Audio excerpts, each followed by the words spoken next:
What's going on, everyone? So, Lakers have been abysmal recently. Did a whole video talking about Zach LaVine earlier. I still think Zach LaVine is, him by himself doesn't solve everything. I think he solves a lot, right? Lakers can't score more than 102 points. They were literally averaging 102 points a game over the last 5 games. To get beat anybody. And even when they do, they hold them to 101. Right? It's just like, it's so incredibly frustrating. But what I keep getting asked is, Tyler, is there a way to fix this? Can this be fixed? Can the Lakers actually be a contender today? And yes, but will they? That's the question, right? Like, of course, I still maintain, don't underestimate the value of 2 or 3 guys that you bring in, especially if you could bring in a high-tier guy, right? Like, but realistically speaking, without overselling, right? Chances are the Lakers are probably going to make another move, another mid-tier move, and then probably a smaller move, and then that'll be it. And then in the offseason, they'll try to retool. So a lot of what you're hearing right now are all trades for guys that have cap flexibility in the offseason, right? So Bruce Brown, somebody I know people don't like talking about, why do you want Bruce Brown so bad? It's not just me. I do want Bruce Brown, but Lakers want Bruce Brown. Why? Because he's also an expiring contract on top of what he does. Lakers want the flexibility in the offseason because LeBron James could play for a vet minimum if he wanted to. He's not going to, but I'm saying he could take 20, 30 million off his books. If Kyrie in the offseason goes, hey, Bron, I want to be a Laker. Make it happen. Trust me, this dude will do whatever he can to get Kyrie in a Laker jersey, right? I don't want to get into the Kyrie rumors, right? We'll talk about it in the offseason if that becomes an option. But my point is that LeBron can essentially do whatever he wants, right? If you get a guy like a Bruce Brown, he's not worth the $23 million, so he's going to get half of what he's making. So you get a guy that makes sense now and the next handful of years on top of clearing cap space, plus the salary cap increases, plus you could rework Dorian Finney-Smith's contract. You could clear $40 million off your books next season just by signing guys, right? So that's kind of seems like where the Lakers are leaning, what the Lakers kind of want to do here. But let's go into the assumption that they're we do want to be good right now. We want to try to win it this year, right? Again, if you get 2 higher end guys, I've talked about a Bruce Brown and a Nikola Vucevic, or if Lonzo can get back to being the guy that he was, or a version of that, Lonzo and a Nikola Vucevic, right? A Kyle Kuzma and a Bruce Brown, right? Or Kyle Kuzma and a Malcolm Brogdon, and then bring in a Day'Ron Sharpe or something to where you got that perimeter help, right?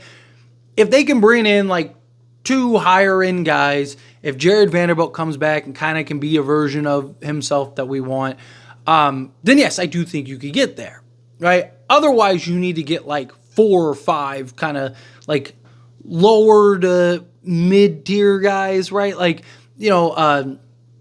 A Josh Green and, get a Day'Ron Sharpe, go get an Io and see if you can get a Cody Martin in the deal, right? And you got now 4, not stars, not all stars, not high-end guys or mid-tier guys. They're borderline, but you get athleticism, you get youth, you get speed, you get versatility, you get defense and switchability out there, right? If you can kind of piece it together and kind of go for 5, 6, 7 guys, or not 5, 6, 7 guys, 3, 4, 5 guys, right? And kind of better balance out your front and back end talent, right? And basically revamp this whole roster. Basically what we saw them do 2 years ago. You're seeing LeBron do it in Cleveland, right, with the Cleveland Cavaliers. It's possible. I've seen people be you want to redo the whole roster. Yeah, last time we did it, we got to the conference finals. So, yeah, if you can get the right pieces, you can get there again.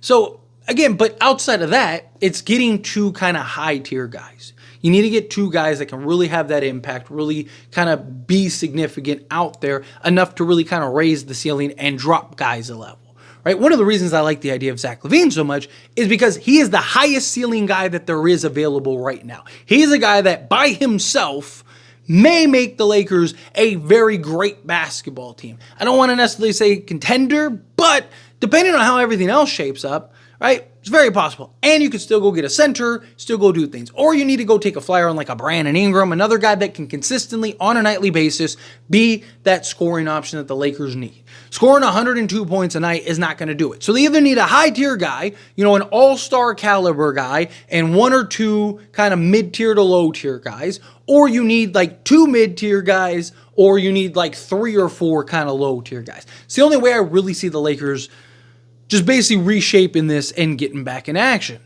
The other way to do it, which I don't see the Lakers doing, is you trade Austin Reaves and you go get that like a Zach LaVine, and then you go turn Austin Reaves into like that other upgraded piece that you need. Because there are teams that might give you a guy that they wouldn't give you otherwise for Austin Reaves because he's our best player asset.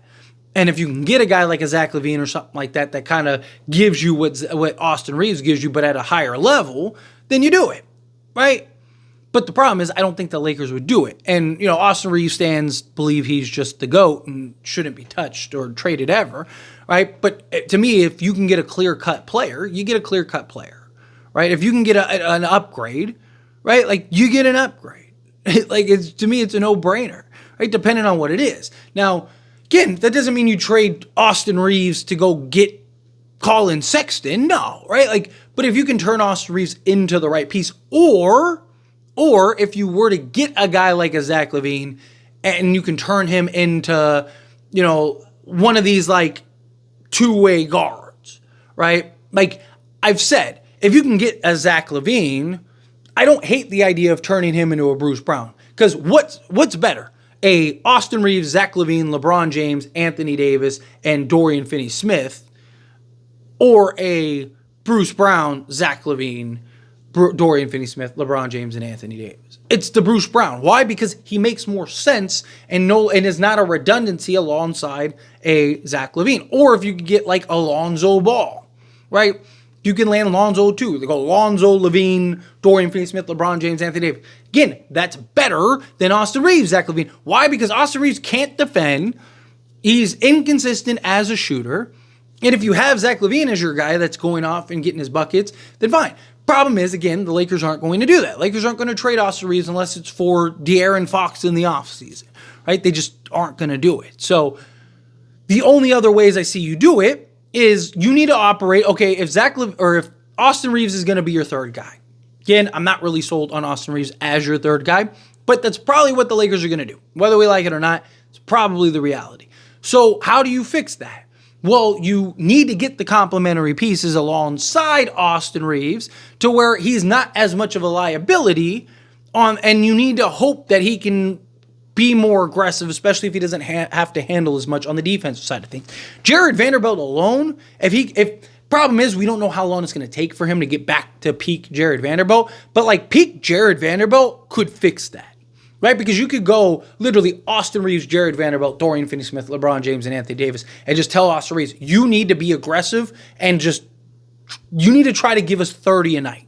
Right? Don't worry about everyone. LeBron and AD can work around you. You go, your goal tonight is to get 30. And you just have Jared Vanderbilt and Dorian Finney-Smith, and you tell those two, do not switch.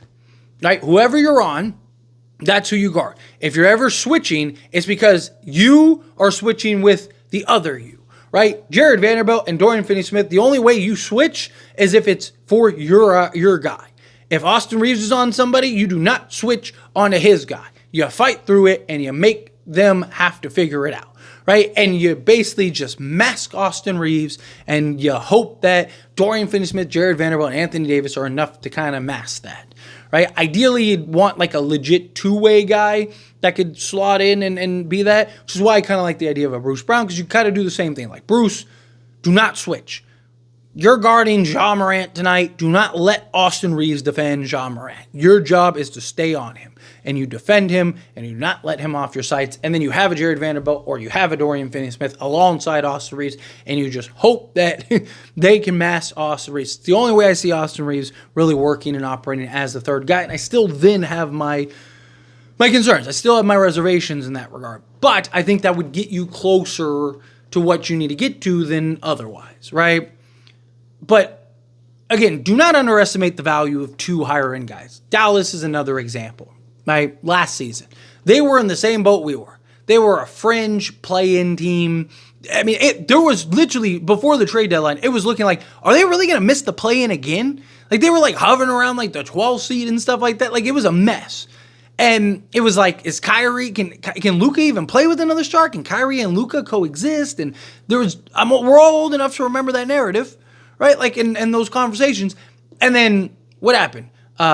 Derrick Jones Jr. started becoming a legit two-way guy, and they went and got a Daniel Gafford and PJ Washington, and it changed that team, right? Well, you're getting Jared Vanderbilt back. You got Dorian Finney-Smith. If you can go get two more like mid-tier guys, like I said, a Nikola Vucevic and a Bruce Brown, all of a sudden you have enough now. Kind of got four new guys because Jared Vanderbilt's coming back, and you're hopeful that those four plus LeBron, AD, and Reeves are enough of like your front end seven, and then now and then you still have like Max Christie and Dalton Connect and stuff like that to be your 8th, 9th guy, and then maybe you pick somebody up in the buyout or free agency, right? And you go that route, right? And then there's your 10th guy. It's the only way I really see this working. Is you got to essentially get like two higher tier guys, or you got to get like 3 or 4 mid tier guys. But anyway, as always, this is a discussion. Pass a question on you. Let me know your thoughts and opinions down in the comments below. What do you think? How do you feel? What are your thoughts? Do you agree with me? Disagree with me? Kind of mixed in the middle? Do you think there's any way to save the Lakers? Do you think like, nah, they're cooked, they're done? How do you feel? Whatever your thoughts are. Either way, love to hear it. So let me know down in the comments below. Again, don't underestimate the value. Anything can be fixed, just will they fix it? But that being said, if you haven't liked this video, hit that like button. Helps me a lot. Let me enjoy these types of videos, and I truly appreciate it. Not subscribe to the channel, hit that subscribe button, turn on the bell notifications. Appreciate y'all. See you in the next one. Thank you.